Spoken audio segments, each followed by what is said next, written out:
Maksudnya, walaupun kita sudah berbuat dosa, Tuhan tetap mengasihi kita. wow. Jadi walaupun kita sudah menyakitkan hati Tuhan, Tuhan tetap mengasihi kita. Walaupun Adam dan Hawa sudah melanggar perintah Tuhan, Allah tetap mengasihi mereka, maka Tuhan mencari. Betul. Contoh lain lagi apa? Walaupun Petrus sudah gagal, Menyangkal Yesus betul, 3 kali, tetapi Tuhan tetap tetap mencari. mengasihi. Petrus, apakah engkau cinta akan aku? Wow. Sampai ditanya 3 kali, hati Petrus hancur. Cur, bukan hanya hancur, cur. Kenapa? Allah tetap mengasihi. Jadi walaupun Kasih yang walaupun. Itu banyak contoh-contoh dalam Alkitab. Dalam perjanjian lama, dalam perjanjian baru. Walaupun Daud sudah jatuh dalam dosa, bersinah dengan Betsheba, Allah tetap mengasihi Daud. Walaupun itu sudah bersinah, sudah kejadian, bukan hanya kejadian, sudah keluaran. Tapi puji Tuhan tidak sampai ulangan. Allah mengasihi Daud sampai dikirim Nabi Nathan, puji Tuhan, karena dia bertobat tidak sampai ulangan. Kalau ulangan tinggal bilangan ya Pak. Kalau udah bertobat ulangan tinggal bilangan sampai hakim-hakim pasti sampai pengadilan nggak terima suaminya, betul nggak Pak? Mana terima suaminya istrinya dikerjain orang, tapi puji Tuhan Daud bertobat, tidak ada ulangan, tidak ada bilangan, tidak ada hakim-hakim. Artinya Allah mengasihi Daud. Itu namanya kasih agape, kasih walaupun berbeda. Buah roh yang Tuhan. Ini buah roh yang Tuhan mau. Di dalam harus diproses di dalam kehidupan pernikahan dalam keluarga kita. Beda sama kasih Storge, filia dan eros. Kalau kasih storge itu karena hubungan darah. Jadi kita ini kalau hubungan darah sebenarnya kagak ada ya. Ya tapi kita ada hubungan darah nih. Tapi karena cinta.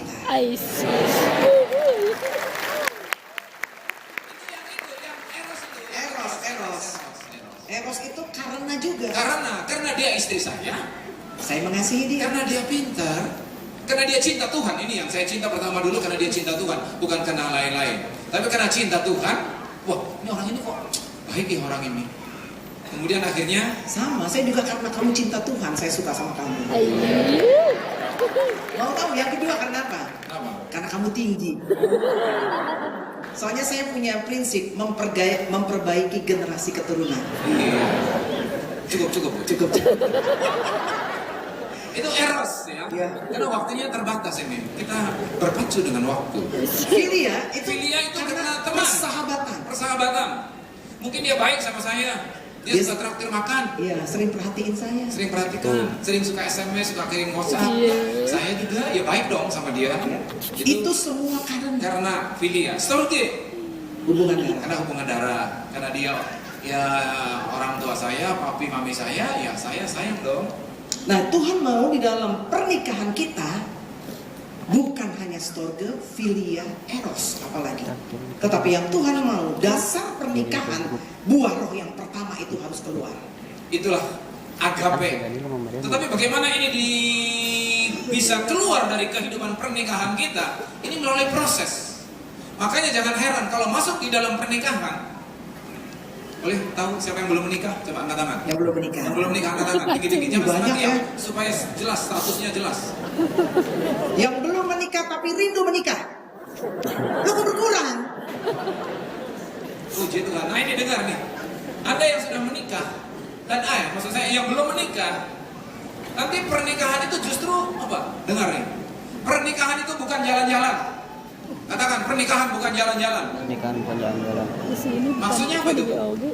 Banyak orang berpikir ketika dia menikah, yang penting gue sayang dia sayang gue, dan gue yakin kita menikah ini seperti jalan-jalan. Orang mau jalan-jalan tuh happy terus, nggak ada mau susah. Nggak ada kita bilang, Pak kita besok jalan-jalan ya. Gue bawa cucian gue ya, gue bawa piring gue yang kotor, gue bawa masakan, gue bawa kompor. Nanti kita di sana masak, kita di sana gue bersih-bersih. Nggak ada. Orang kalau mau jalan-jalan itu mau happy-happy aja. Betul? Banyak orang berpikir masuk dalam pernikahan, pokoknya saya cinta dia, dia cinta saya, pokoknya kita happy-happy terus. 1 Januari sampai 31 Desember, happy. Tapi coba kita tanya yang sudah menikah ini, apa happy-happy terus? Tidak happy-happy, ya. Tapi ada proses. Saya kasih contoh. Istri saya dulu berpikir sebelum menikah 30 tahun yang silam, istri saya berpikir, wah saya kawin sama pendeta. Wow, pendeta pasti tidak pernah marah. 1 Januari sampai 31 Desember. Dia senyum-senyum. Shalom, selamat pagi. Halo darling. Good morning. Tapi kenyataannya beda. Dia lupa. Dia menikah ini jaliaman si naga. Naganya kadang-kadang ngamuk dia. Naganya memang sudah dihancurin kepalanya. Buntutnya yang masih kadang-kadang goyang-goyang. Ya. Karena pendeta juga manusia. Nah ini bukan pembelaan, tapi masih ada tetap Bapak Ibu ada hal-hal yang diproses. Dan waktu pranikah itu biasanya tidak kelihatan. Wow, selalu kalau pranikah itu selalu cocok. Kamu suka makanan ini enggak? Walaupun nggak suka, iya suka. Tapi kalau sesudah menikah, cekcok. Sering terjadi demikian. Kenapa? Sebelum menikah itu biasanya hanya fotokopi. Belum aslinya. Belum aslinya. Kalau sudah menikah aslinya nongol Bapak Ibu. Karena itu siap mencintai, Siap terluka. karena terluka adalah bagian dari cinta. Dalam nih.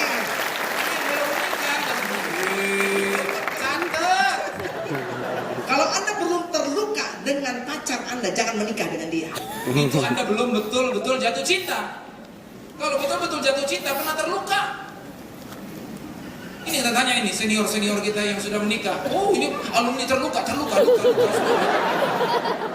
Tapi puji Tuhan, karena ada Yesus, Siap mencintai, siap terluka, dan siap mengampuni, mengampuni, dan siap kembali jatuh cinta kepada orang yang sama. bukan orang berbeda.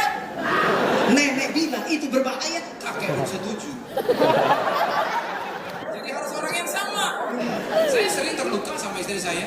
Dan orang yang paling berpotensi melukai hati kita bukan orang yang ada di Beijing sana. Bukan orang yang jauh di Afrika Selatan sono. Tetapi Bapak Ibu tahu, orang yang paling berpotensi mengecewakan, melukai hati kita adalah orang yang paling kita cintai. Makanya kami katakan tadi, siap mencintai, siap terluka. Karena terluka adalah bagian dari cinta. Ketika ada kasih agape, kita bisa mengampuni. Kalau ada kasih ilahi, kasih agape itu kita gampang mengampuni.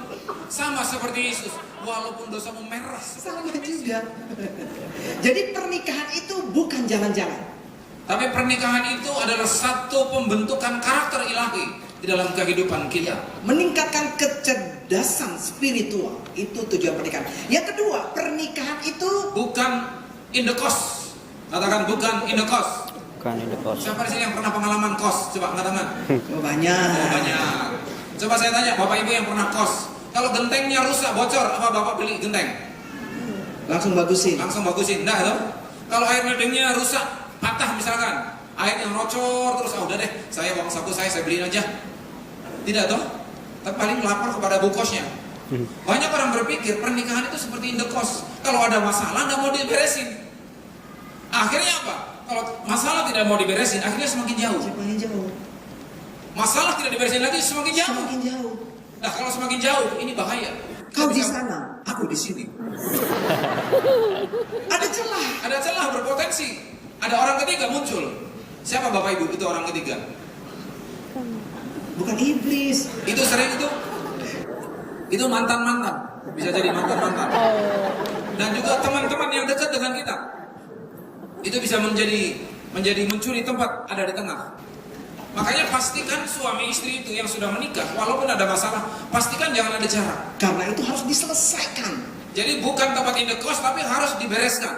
Jadi kalau ada masalah, kita selesaikan. Misalkan begini, suami berkata, Tuhan, walaupun istriku berkarunia menghabiskan duit, tapi engkau perintahkan, hei suami, kasihilah istrimu, maka aku lepaskan pengampunan dalam nama Yesus. Aku lepaskan. Makin dekat kalau kita melepaskan pengampunan. Tuhan, walaupun dulu waktu pacaran suami saya tuh rajin buka dompet, tapi sekarang sudah menikah susah buka dompet. Tapi aku nggak mau Tuhan sakit hati. Aku lepaskan pengampunan dalam nama Nah, Yesus. semakin dekat Bapak Ibu. Apalagi, walaupun istriku itu punya karunia berkata-kata,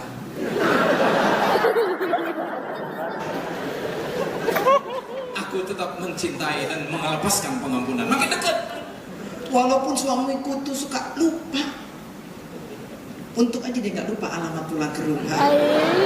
Aku tetap sayang sama dia. Nah, kalau kita sudah saling mengampuni begini Bapak Ibu, Nggak ada jarak. nggak ada jarak.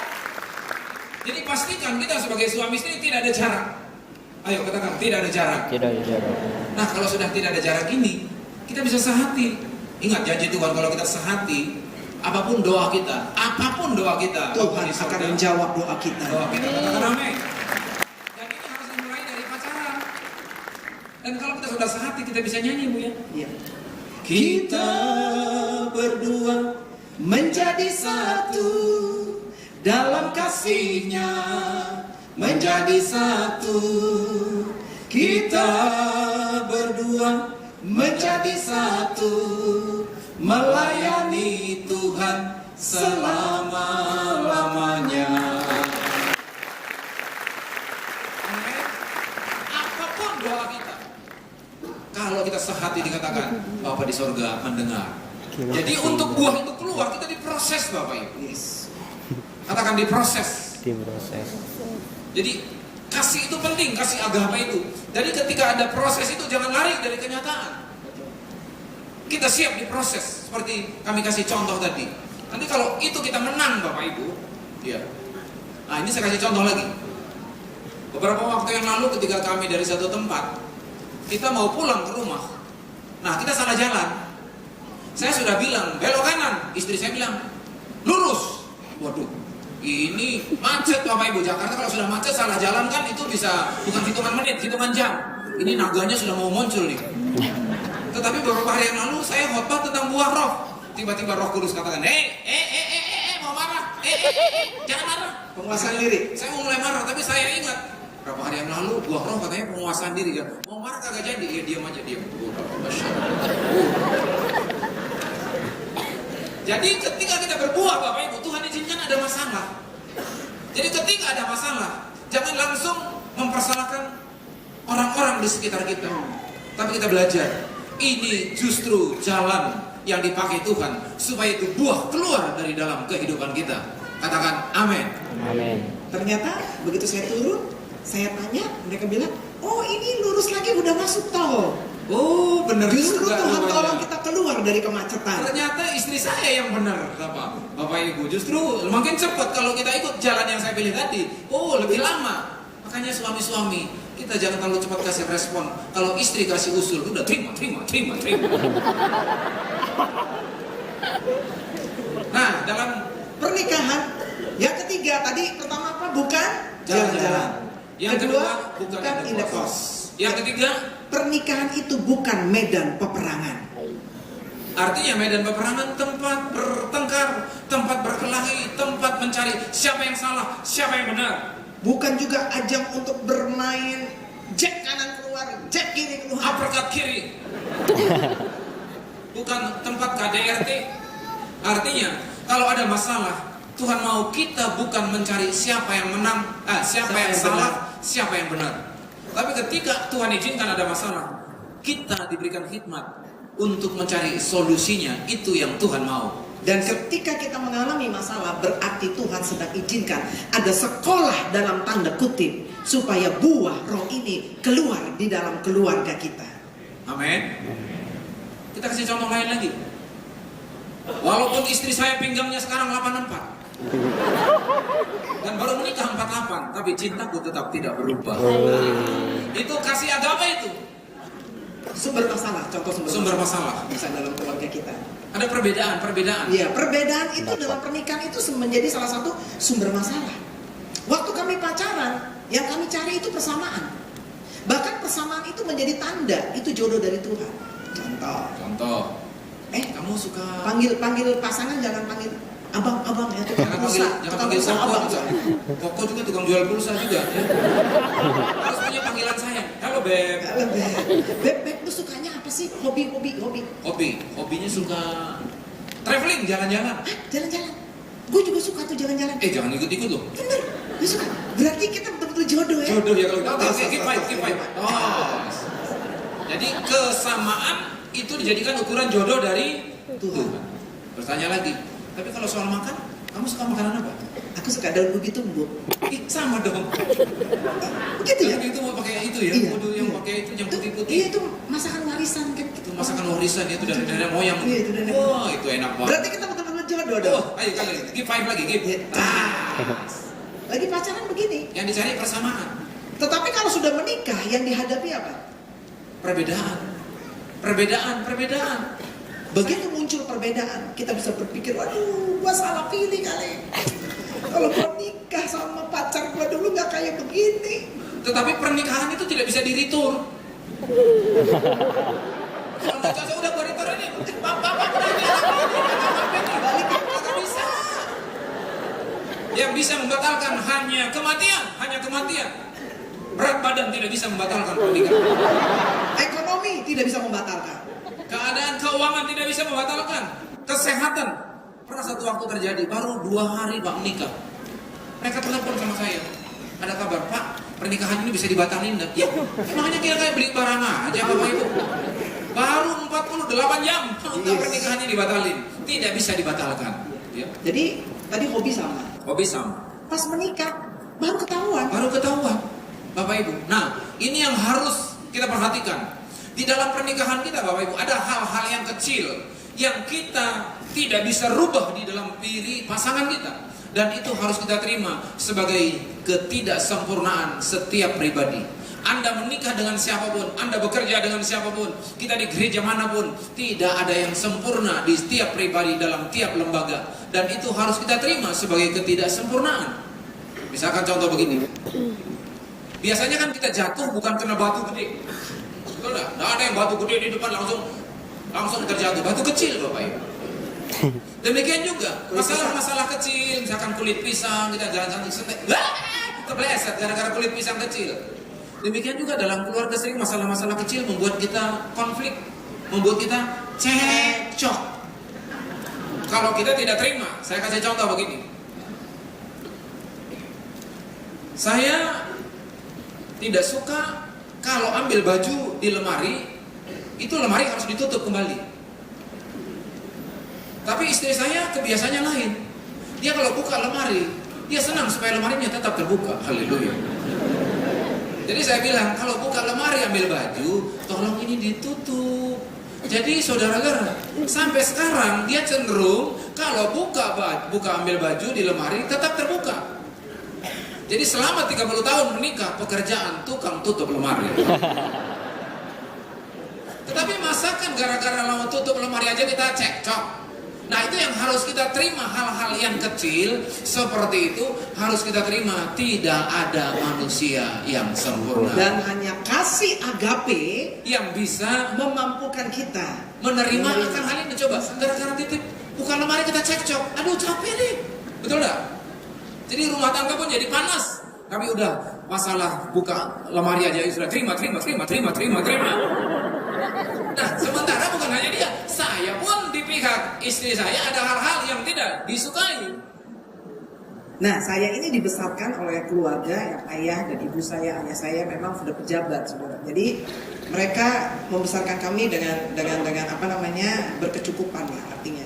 Gitu saya kuliah, Tuhan izinkan saya tahun 79 diterima di UI, itu kebanggaan buat ayah saya. Sehingga dia kasih uang banyak. Saya bilang, Pak nggak usah murah kok kuliahnya. Gak apa-apa, ini buat kamu, dikasih uang terus. Sementara menikah dengan orang yang besarnya di padang gurun. Di padang gurun kan nggak ada apa-apa Bapak Ibu. Cuma ada pasir ya. Cuma ada tinggal hanya berharap sama Tuhan. Hanya ada mana tiap hari gitu. Maksudnya gimana nih? Begitu menikah, biasa kan ditawarin uang. Setelah menikah, nggak pernah ditawarin uang. Harus minta uang. Udah gue minta berkali-kali gak keluar. Kenapa? Bikin proposal. Setiap kali ada dana mau keluar, proposalnya mana? Enggak segitu jauh lah. Ini sepatu anak-anak udah mangap. Mana sepatunya? Tunjukin. Oh ya, baru keluar uang. Karena dulu di padang gurun Bu, sepatunya cuma satu doang. Tetapi ketika itu terjadi dalam pernikahan, saya nggak bilang begini, aduh Tuhan saya menyesal menikah dengan orang ini, enggak. tapi ada kasih agape. Kasih agape itu menerima apa adanya. Dan kasih itu juga yang menyempurnakan satu dengan yang lain. Katakan amin. Dan saya percaya Tuhan mempertemukan kita di dalam pernikahan dalam perbedaan. Perbedaan itu bukan untuk dipertentangkan, tetapi perbedaan itu untuk disinergikan supaya ada kekuatan antara suami dan istri. Dengar ini adik-adik yang belum menikah. Menikah dengan orang yang kita cintai bukan berarti tidak ada masalah. Menikah dengan orang yang kita sayangi bukan berarti tidak ada konflik. Tetapi bagaimana merajut cinta di tengah masalah, itulah seni sebuah pernikahan. Katakan, bagaimana merajut cinta. Saya senang pakai istilah merajut cinta. Kenapa? Merajut itu pekerjaan personal. Orang menenun itu merajut. Bukan kalau produk itu produksi massal di pabrik, itu bukan merajut. Jadi itu harus bagaimana ini supaya perbedaan itu kita sinergikan. Itu pekerjaan personal, pekerjaan pribadi. Tapi yang terutama dimulai dari hasil. Jadi kalau ada rekan kerja Anda yang bikin gara-gara, jangan doanya gini, Tuhan kalau bisa dia besok lecek dari sini Tuhan. Sadis. Bukan itu doa kita. Tapi doa kita adalah, Tuhan terima kasih. Aku berikan Biasa orang gitu ya. seperti ini menjadi rekan kerja saya. Supaya itu menjadi sekolah dalam tanda kutip. Supaya buah roh itu keluar dalam kehidupan saya. Sehingga hidup saya berbuah untuk kemuliaan bagi nama Tuhan. Kita berikan kemuliaan bagi nama Tuhan. Siapa di sini yang masih punya mertua? Boleh angkat tangan yang punya mertua. Mertua itu Oh, puji udah Tuhan. merit ya. Banyak kadang-kadang orang Sama sama mertua itu mertua udah kagak merit. cocok. Sehingga dia doa, Tuhan kapan itu mertuaku dipanggil Tuhan. Sudah sering sakit-sakit tapi kagak meninggal-meninggal. Salah doanya Bapak Ibu. Ya, kita yang harus memulai kalau ada kasih agape itu, ya, justru kita jangan tunggu bola, tapi kita yang harus memulai. Ya. Walaupun mertua saya sikapnya begitu, ya saya tetap mengasihi karena saya memiliki kasih agape. Saya kasih contoh Bapak Ibu untuk kemuliaan Tuhan. Mertua saya umurnya 82. 82 jalan 83. Nah, atas anugerah Tuhan dia punya rumah sakit kecil di luar kota. Setiap awal tahun dia punya RUPS, ada RUPS. Nah, kalau saya tahu dia mau pergi, saya selalu katakan, Nom, ini ada sedikit berkat beli minuman di jalan. Kalau hitung-hitungan sebenarnya Pak, dia itu lebih banyak diberkati daripada kami anaknya. Tapi yang namanya orang tua ataupun siapapun, kalau dikasih berkat, tidak ada orang yang tidak senang kalau dikasih berkat. Namanya uang minum ya bukan 2.000, 3.000 juga. Tapi tidak terlalu banyak juga. Ini, saya dapat duit ya. Langsung senyum Bapak Ibu. Itu memang satu kalau wanita itu kebutuhannya itu apa? Jangan lupa para suami. Itu kalau ibu-ibu tidak ada uang itu mukanya agak kecut. Salam. Tapi kalau ada uang, salam. Tapi bapak-bapak jangan langsung negatif. Kenapa? Wanita itu memikirkan Ekonomi rumah tangga. Jadi kalau pria, mana kita hafal? Ada sembako di dapur, kita nggak hafal loh. Saya pernah ditertawain istri saya. Karena kami belanja. Kemudian saya nyeletuk. Loh, itu gula bukan 4.000 1 kilo? Ya, itu mah zamannya Soeharto, Pak. Kita mana hafal. Tapi kalau ibu-ibu, wah saya percaya bukan hanya di Jakarta, ibu-ibu di Bandung juga. Di tiap harga, di tiap mall mereka hafal semua Pak. Beda cepek, nopek, gopek, waduh itu semua hafal. Tapi kalau ngapal isi ayat Alkitab agak susah Pak. Mazmur 91 aja suruh gembala pembina, suruh hafal bertahun-tahun kagak hafal, itu susah banget Bapak. Tapi walaupun demikian, ya. Tadi ibu tadi Bapak kasih mau pergi rups. Mau pergi, jadi dia senang. Iya, Ya, senang. sukacita. Betul. Karena Kita kita yang memulai. Betul. Kita tidak bisa merubah siapapun dalam dunia ini.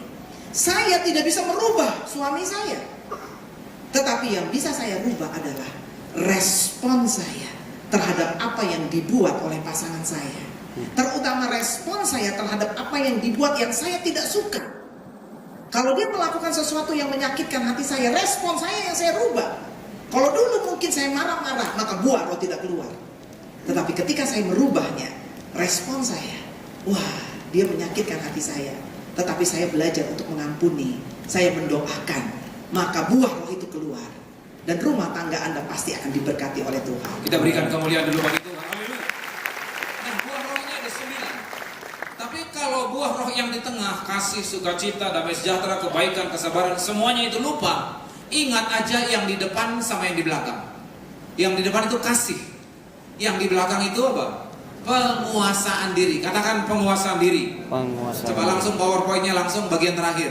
Ditayangin. Kalau kita punya Penguasaan kasih, diri. kita punya penguasaan diri, maka 7 buah roh lainnya di tengah itu pasti keluar. Pasti ya? akan keluar. Kenapa? Penguasaan diri ini bukan hanya berkaitan dengan hidup kesucian, hidup benar di hadapan Tuhan. Ya. Hidup kesucian maksudnya hidup kita benar, takut akan Tuhan, membenci segala kejahatan, cinta akan Tuhan. Bukan hanya masalah-masalah hal yang bersifat hal-hal rohani, tapi juga bersifat penguasaan diri, masalah makan dan minum. Termasuk tadi di awal kita katakan itu keinginan daging. Betul. Sudah kenyang, Mau makan lagi. lihat makan, makanan enak, makan lagi. Walaupun tahu dia sudah darah tinggi, dia lihat sate kambing, memang hobinya sate kambing. Dia berdoa begini, darah Yesus sucikan darah kambing. Sikat bro.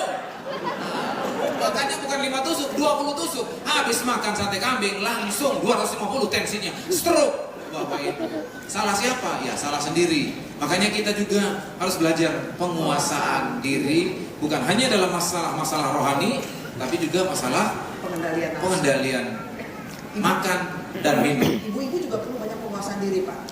Bu ya, Apa dilihat huruf 4 itu? huruf 4 S, A, A, L, L, E. E, ditambah lagi depannya 4 huruf juga. Great sale. Kita bapak-bapak juga perlu, supaya ibu-ibu juga perlu penguasaan diri. Seperti cerita satu waktu itu kan, ibu-ibu ini mau beli susu Ke supermarket. ke mall, tiba-tiba ada tulisan di depan great sale, tapi yang di sale itu rice cooker. Susu kagak jadi beli, yang dibeli rice cooker. Yang dibilang apa ketika konflik sama suaminya? Soalnya nih kalau sale begini nih sekali-sekali. Dan ini hari terakhir Hari dibilang. terakhir. Sale-nya bukan tanggung-tanggung, 90% sale-nya. Pi, hari terakhir Pi. Sayang Pi, kalau susu itu kapan-kapan ada Pi. Nah, ibu-ibu juga perlu penguasaan diri. Kadang-kadang Tasnya masih banyak di lemari. tasnya masih banyak ya. Masih ada juga tas yang belum dipakai, juga baru belum dipakai. Pergi lagi green sale, beli lagi Bapak Ibu.